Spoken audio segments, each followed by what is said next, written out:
Fala pessoal, mais um vídeo aí para o nosso canal do QI Imobiliário. Hoje a gente vai falar de um tema bastante importante, bastante polêmico também. Às vezes desperta muita emoção, tanto nos corretores quanto nos compradores e vendedores de imóveis, que basicamente é a avaliação e precificação de mercado, né? Então hoje o vídeo ele vai ser dividido em 5 partes, que é a importância de você de fato ser um especialista de mercado, o método que você utiliza nas avaliações, a imparcialidade por dados, os 3 tipos, né, os 3 perfis de vendedores e compradores e como que você desperta a consciência, seja no comprador ou no vendedor, sobre o principal tipo de retorno quanto ao investimento no mercado imobiliário, tá? Então, bom, começando pela primeira parte aí, né, que é a importância de você ser um especialista. Eu diria isso porque muitas vezes eu vejo muitos corretores frustrados, enfrentando muita resistência dos clientes quanto às avaliações apresentadas, e eu vejo que isso daí acontece por 2 coisas, divididas em 2 partes diferentes, né? A primeira é que o cliente de fato precisa enxergar o corretor como uma autoridade, como um especialista de mercado, né? Quanto mais o cliente enxergar o corretor como autoridade, como especialista, maior o peso da avaliação que vai ter daquele corretor de imóveis, né? E a segunda parte, eu diria que é a forma como o corretor apresenta as informações, a confiabilidade e como que o que ele leva para a mesa para avaliar o patrimônio do cliente é apresentado, né? Em qual formato. Você está levando isso através de uma folha impressa, de um e-mail, ou você está levando uma fotocópia de um contrato e uma certidão de ônus, ou você está apresentando através de um sistema. Então, essas 2 partes são muito importantes, porque hoje em dia todo mundo se diz especialista, né? Pega lá, bota no perfil do Instagram, mas a verdade é que quando você conversa com um especialista, você percebe de imediato que aquela pessoa é uma autoridade, principalmente pela habilidade que ela tem no contorno de objeções. Muito provavelmente, aquela pessoa que é realmente um especialista, ela já lidou com todas as variáveis e as complexidades e as dificuldades de mercado. E o cliente muitas vezes pode querer te colocar na parede, te questionar, colocar diversos tipos de argumentos. E a verdade é que o profissional, o especialista, ele já tem argumentos muito convincentes para cada uma dessas objeções.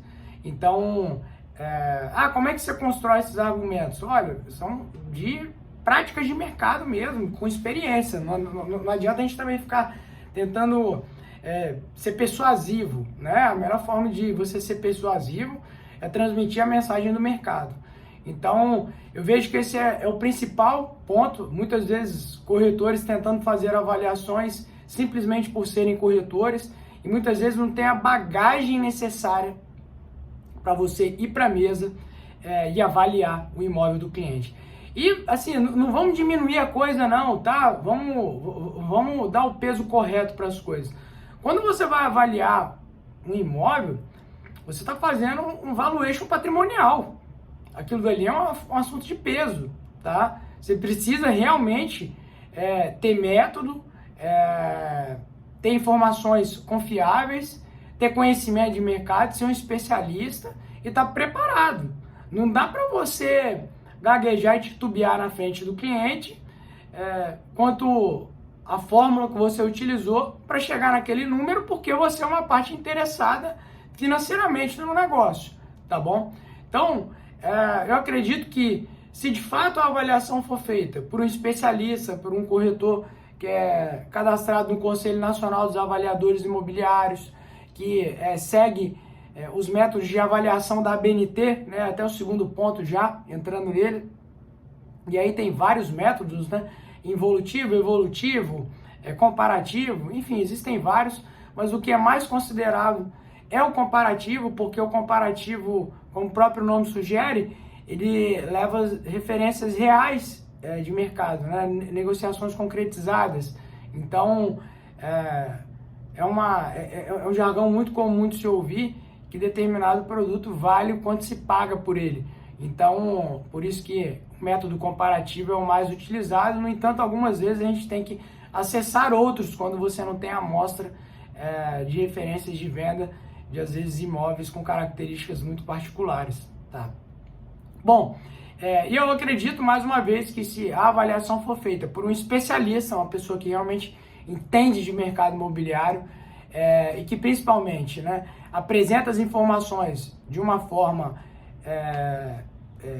convincente, eu digo, com informações oficiais, com informações de qualidade, com informações detalhadas, eu acredito sim que a avaliação ganha muito mais peso e que o cliente tende a não somente considerá-la com mais carinho, mas principalmente a pensar nas consequências de não considerá-la, né? A gente sabe que as pessoas vendem imóveis muitas vezes para comprarem outros, e se a pessoa de fato errar ali na precificação, na avaliação, na oferta, aquele projeto dela pode até mesmo ser cancelado, tá? Bom, por fim, entrando aqui no terceiro ponto, né? Como que você leva imparcialidade para a mesa, sendo uma parte que tem ganhos financeiros relacionados? Eu acredito que a melhor forma de fazer isso seja você se colocar numa posição de mensageiro de mercado, né? De você transmitir o que acontece no mercado a nível de estatística em metro quadrado nas referências de venda. Então, se você levar informação em volume e qualidade para a mesa com o cliente, toda a sua argumentação ela fica embasada e sai da discussão de opiniões com ele, né? Então, se você entrar numa discussão de opiniões, ele vai pensar, quem tem mais dinheiro a deixar na mesa aqui sou eu, o que vai prevalecer é o meu valor, né? E ele não está errado em pensar dessa forma, né? A partir do momento que você colocar tudo que for necessário para criar o sentimento de confiança em ele seguir o que você está falando, ele, na verdade, vai compreender que ele não vai estar deixando de seguir você, mas ele vai compreender que ele está deixando de seguir o mercado, né? E a gente precisa ter bom senso na avaliação dos imóveis, porque o comprador compara. O comprador senta na cadeira, abre um monte de abas na internet, de diversos sites, liga para um monte de gente para, de fato, buscar informações e não fazer besteira. Então, todo mundo faz isso, todo mundo vai continuar fazendo isso. E se a gente tem preços equivocados, muito descolados da realidade, você passa a ser visto como especulador e não como um real interessado na venda do imóvel, tá? Bom, quanto a essa questão de imparcialidade, para finalizar, o que eu diria aqui, o que eu sugiro, é levar, como eu já falei aqui, fotocópias de contrato, certidões de ônus. Já existem diversos sistemas de avaliação sendo desenvolvidos. A gente mesmo na Resus já tem um sistema, que é o Resus Pricing, e ele considera somente referências de vendas. Ali você tem a data que o imóvel foi vendido, o valor que ele foi vendido, o tamanho do apartamento, o valor do metro quadrado, por quem foi vendido, enfim, todas as informações detalhadas ali no sistema. E ali, se você abre um sistema na frente do cliente, ele não vai ficar pensando assim, esse cara editou o código-fonte do sistema para enviesar a avaliação aqui para cima ou para baixo. Não tem como o cara pensar num negócio desse. Mas, inevitavelmente, ele vai pensar. Se você mandar um e-mail, ou se você escrever uma carta e deixar na portaria do prédio, ou até mesmo se você escrever numa planilha que seja, sabe? Ele vai pensar, pô, será que esse cara não está mexendo nos números ali para inflacionar ou deflacionar? Gente, isso é negócio. Infelizmente, as pessoas vão ter essa desconfiança, e é por isso que a gente precisa de informações oficiais e de ferramentas que nos ajudem a reforçar o nosso discurso, né, levando essa imparcialidade que a mesa precisa. A mesa precisa dessa imparcialidade para ter avaliações corretas, para termos um mercado maduro. Senão o vendedor fica desconfiado, o comprador também. O que acontece? Falta de liquidez por conta de confiança nas informações das avaliações, tá? Então, quanto ao terceiro ponto é esse. E quanto ao quarto ponto, eu diria que assim, mesmo com você fazendo esse dever de casa todo, é preciso que você tenha em mente que você vai sempre lidar com 3 perfis de compradores e vendedores, que é basicamente quem vende, né, quem quer vender e quem precisa vender, assim como quem compra, quem quer comprar e quem precisa comprar. Quais são os melhores para você lidar? Olha, Os melhores eu diria que são quem quer vender e quem precisa vender, assim como quem quer comprar e quem precisa comprar.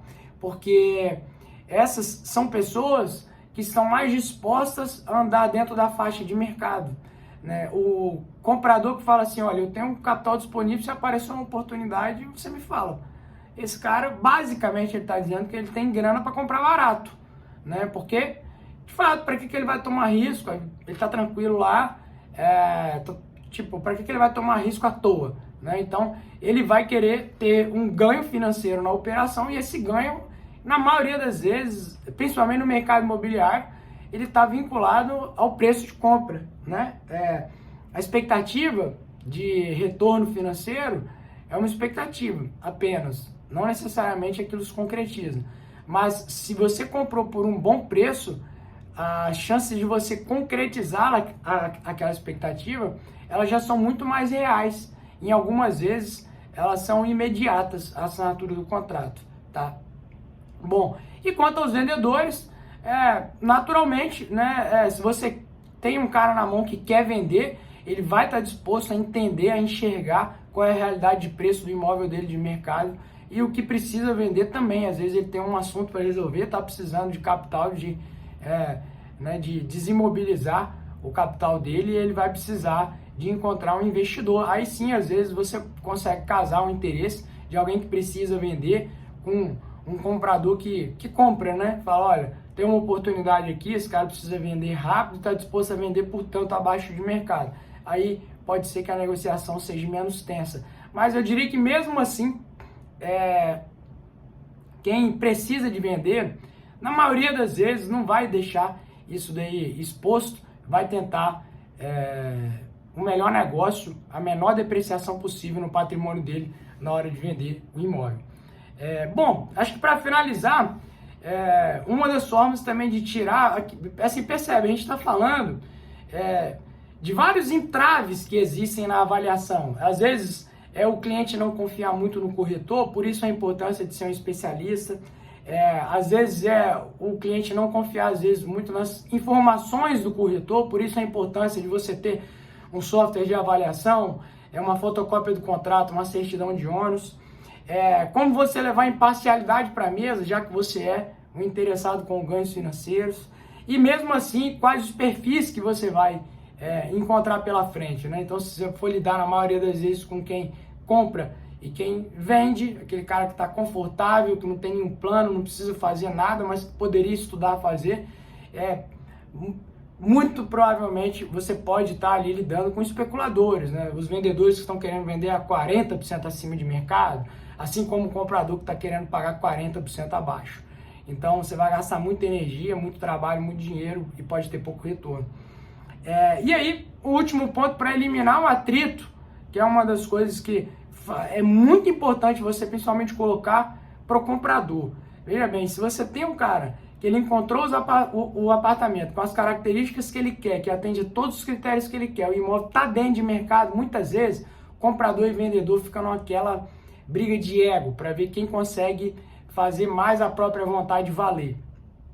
E, assim, eu tenho para mim que, num caso, principalmente de compra para moradia, o maior retorno que a pessoa pode ter é em qualidade de vida. E, às vezes, o cara senta na mesa com uma ótica de investidor, né? E ele quer, às vezes, esgoelar demais o preço, quer empurrar a goela abaixo, quer forçar a barra. E se ele tem um produto realmente muito bom na mão ali para comprar, ele não é o único interessado.